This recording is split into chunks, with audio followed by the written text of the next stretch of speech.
کا روزہ قریب آ رہا ہے، محمد کا روزہ قریب آ رہا ہے، محمد کا روزہ قریب آ رہا ہے۔ اللہ رب العزت نے آپ کو مجھے انسان بنایا۔ اللہ کا لاکھ لاکھ شکر ہے کہ اللہ رب العزت نے آپ کو مجھے اپنے گھر آنے کی توفیق عطا فرمائی، طاقت عطا فرمائی۔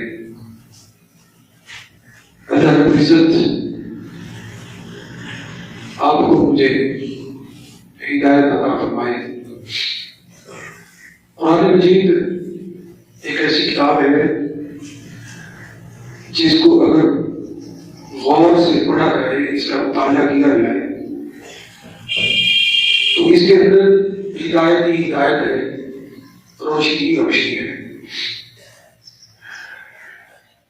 یہ جو آیات کریمہ میں نے آپ کے سامنے تلاوت کی ہے، اس کے اندر اللہ رب العزت نے انسان کی فطرت کے بارے میں بتایا ہے کہ انسان، ایک جگہ اور قرآن مجید میں اللہ رب العزت نے فرمایا کہ الانسان لظلوم جہولا، یہ جو انسان ہے یہ جلد باز ہے،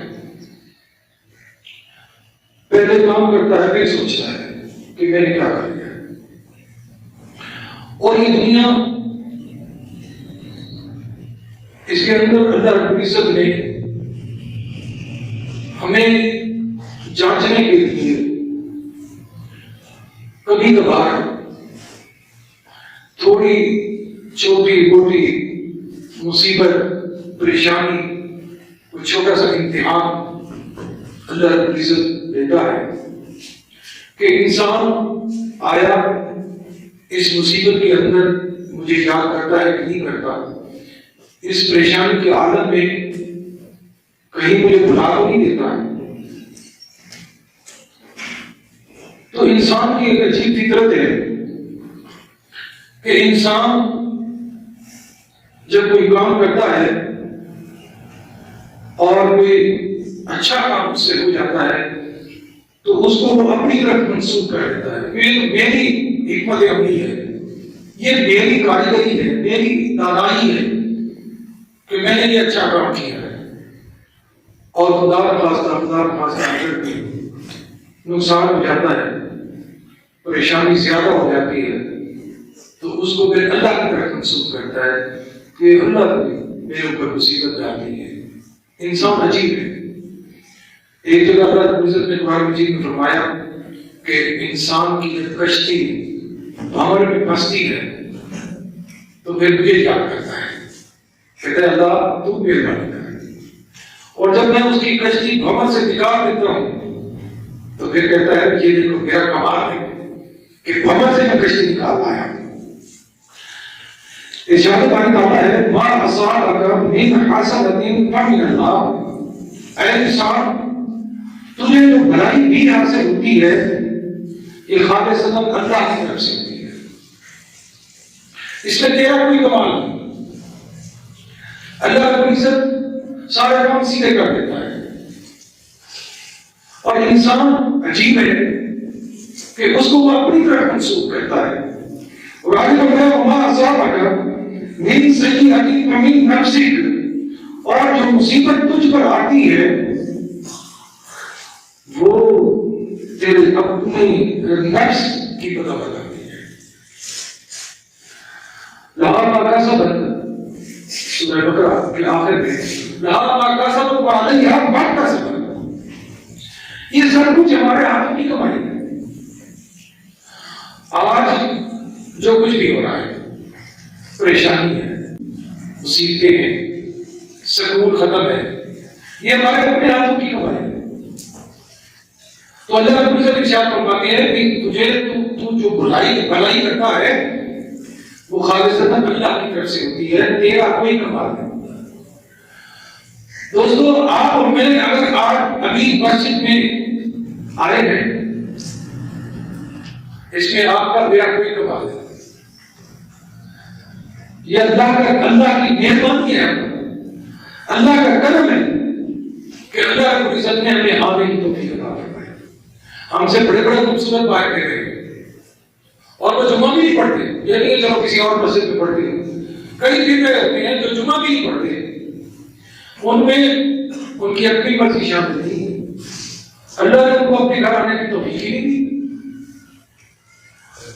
اسی لیے علماء فرماتے ہیں لوگوں جب مسجد میں آؤ اللہ کا شکر ادا کرو کہ تم بڑے خوش قسمت ہو، اللہ نے اپنے گھر میں آنے کی آنے کی طاقت دی.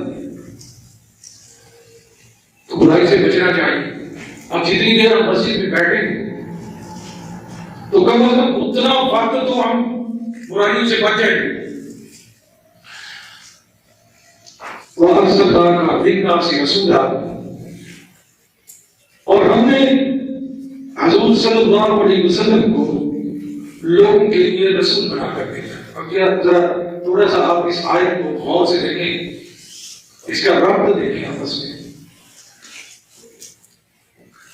لوگوں حضور صلی اللہ علیہ وسلم کی ذات اقدس ہماری طرف رسول بنا کر بھیجی گئی، اور حضور صلی اللہ علیہ وسلم نے آپ کی میری اصلاح کی. اور جو حکم حضور صلی اللہ علیہ وسلم نے حکم خداوندی ہے کہ وہ حکم رسول کا نہیں ہے، وہ یوں سمجھو کہ میری طرف سے حکم ہے. اور حضور صلی اللہ علیہ وسلم کی اطاعت وہ اللہ کی اطاعت ہے، اور حضور صلی اللہ علیہ وسلم کی سیرت سنت مبارکہ اسوہ حسنہ آپ کے لیے میرے لیے ایک نمونہ ہے. اللہ رب العزت نے فرمایا من یطع الرسول فقد اطاع اللہ، جس نے حضور صلی اللہ علیہ وسلم کی اطاعت کی فقد اطاع اللہ، بس اس نے اللہ کی اطاعت کی. اب دیکھیں ہم رسول کی اطاعت کس طرح کریں. ہم تو ایسی دادت میں گناہوں کی دادت میں پھنس چکے ہیں کہ نکلنے کی کوشش بھی نہیں کرتے، اور نکلنے کا ایک ہی راستہ ہے، گناہوں سے بچنے کا ایک ہی راستہ ہے کہ یطع الرسول، حضور صلی اللہ علیہ وسلم کی اطاعت. آپ یقین جانیے کہ جن لوگوں نے حضور صلی اللہ علیہ وسلم کی اطاعت کی ان کو زندگی میں کبھی مشکل پیش نہیں آئی، وہ ہمیشہ خوشحال رہے. اب اطاعت کا عمل تو دیکھیں نا صحابہ. ایک بار حضور صلی اللہ علیہ وسلم تشریف فرمائے مسجد نبوی میں، صحابہ کرام سے مسجد بھری ہوئی ہے. ایک صحابی باہر سے آتا ہے، حضور صلی اللہ علیہ وسلم فرماتے ہیں جس کو جس جگہ جو جگہ ملتی ہے وہیں بیٹھے. اس صحابے کا ایک قدم مسجد کے اندر ہے، ایک دروازے کے باہر ہے، اور اس کے کان میں آواز آئی ہے حضور صلی اللہ علیہ وسلم کی، جو جہاں پہ نہیں بیٹھے. وہ صحابی اسی طرح ایک قدم آگے ہے، ایک قدم مسجد کے باہر نہیں بیٹھے. صحابہ نے پوچھا دوسرے صحابی بڑی مشکل سے بیٹھا کہ تو ایک قدم پیچھے بھی کر سکتا تھا، ایک قدم آگے بھی کر سکتا تھا اور آرام سے بیٹھ سکتا تھا. اس نے کہا حضور صلی اللہ علیہ وسلم کا حکم میرے کانوں تک پہنچ چکا تھا، اب میں اگر قدم اٹھاتا ایک قدم پیچھے کرتا یا آگے کرتا تو وہ حکم ادھوری ہوتی. یہ بھی احتیاط. تو وہ لوگ جنہوں نے احتیاط کی، جنہوں نے اطاعت کی، وہ مرتبے بھی پا گئے. ایک بڑا مشہور واقعہ ہے، حضرت حنظلہ رضی اللہ تعالی بڑے مشہور صحابی. پہلے دن شادی ہوئی، نکاح ہوا، پہلی رات ہے سہاگ رات، رات کے آخری پہر حضور صلی اللہ علیہ وسلم نے ایک منادی والے کو حکم دیا کہ مدینے کی گلیوں میں منادی کرو کہ جنگ پہ جانا ہے، ایمرجنسی ہے، فوراً لوگ اکٹھے ہوئے. کیونکہ اس وقت باقاعدہ فوج تو تھی، اسی طرح لوگوں کو اکٹھا کیا جاتا تھا۔ اب حضرت حنظلہ پر اس وقت غسل واجب ہو چکا تھا جب ان کے کان میں یہ آواز آئی۔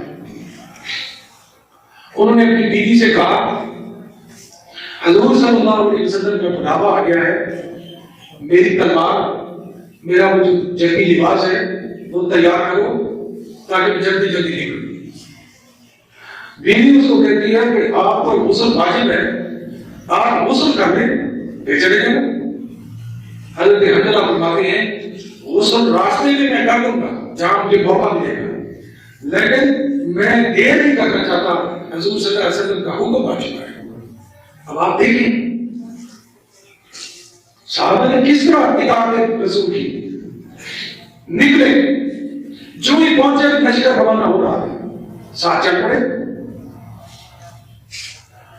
جہاں پہنچے، جہاں جنگ تھی، لشکر وہاں پہنچا تو آگے اگلا لشکر کیا آگے مقابل دشمن جب شروع ہوگی۔ خدا کا کرنا دیکھیں کہ حضرت حنظلہ رضی اللہ تعالیٰ عنہ شہید ہو گئے، ابھی غسل نہیں کر سکے۔ اب آپ کو پتا ہے، آپ کو یہ ہونا چاہیے، شہید کو غسل نہیں دیتے، شہید کو کفن نہیں پہناتے، شہید اسی کفن میں اس کو کفن کیا جاتا ہے۔ اور اس وقت جو جنگیں ہوتی تھی، اس وقت یہ رواج تھا کہ جب جنگ ختم ہو جاتی تھی تو سب سے پہلا حکم جو ملتا تھا فوجیوں کو یا جو بھی لشکری ہوتے تھے کہ جاؤ پہلے زخمیوں کو تلاش کرو، کیونکہ تلوار کی لڑائی تھی، زخمیوں کو تلاش کیا جاتا تھا، پھر ان کی پرم پٹی کی جاتی تھی۔ دوسرا پہلا طے ہوتا تھا کہ جو شہید ہو چکے ہیں ان کو اکٹھا کرو اور ان کے جنازے کا کفن کا انتظام کرو۔ حضرت حنظلہ کو تلاش کیا گیا زخمیوں میں حضرت حنظلہ نہیں ملے، یہ مرلہ ہو گیا۔ دوسرے درجے میں شہداء کو اکٹھا کیا گیا، حضرت حنظلہ وہاں بھی نہیں ہے۔ صحابہ کرتے ہیں یا رسول اللہ صلی اللہ علیہ وسلم، باقی تو سارے لوگ مل گئے ہمارے لشکر میں، حضرت حنظلہ نہیں ہے۔ حضور صلی اللہ علیہ وسلم فرماتے ہیں جو پھر تلاش اور تھوڑا سا پھیل جاؤ، کہیں یہ بھی گزر کی حالت میں نہ پڑے۔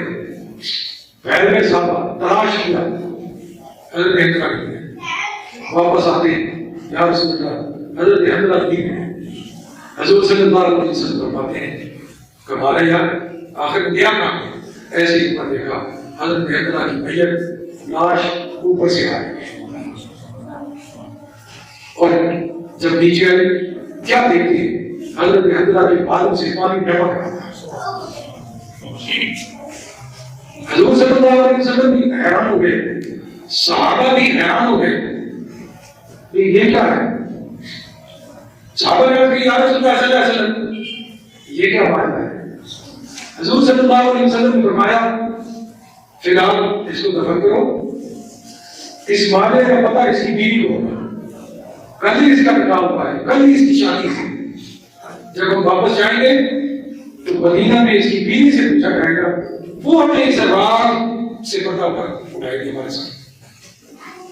حضور صلی اللہ علیہ وسلم جب واپس آئے مدینہ میں، اس کی بیوی سے پوچھا گیا معاملہ کیا ہے۔ جب حضرت حنظلہ گھر سے نکلے تھے تو کیا کیفیت تھی، کس حالت میں نکلے تھے، تو بیوی نے پھر بتایا کہ معاملہ یہ تھا کہ اس پر غسل واجب تھا، لیکن وہ حضور صلی اللہ علیہ وسلم کا حکم ان کے کانوں تک پہنچ گیا تھا، وہ پھر دیر نہیں کرنا چاہ رہے تھے تاکہ حکم ادھوری نہ ہو، چل پڑے اور شہید ہو گئے۔ اب اللہ کی حکمت ہے کہ اللہ نے کتنے پڑھنے دیے کہ اللہ نے ان کو اٹھا دیا اوپر، فرشتوں کو حکم دیا اس کو غسل دو، کہیں ایسے بھی دفن ہو جائے۔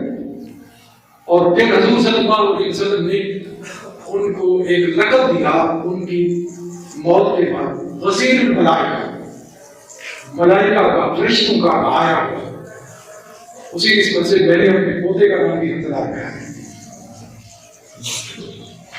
یہ ہے اطاعت۔ آپ کو میں کیا اطاعت کرتے ہیں رسول؟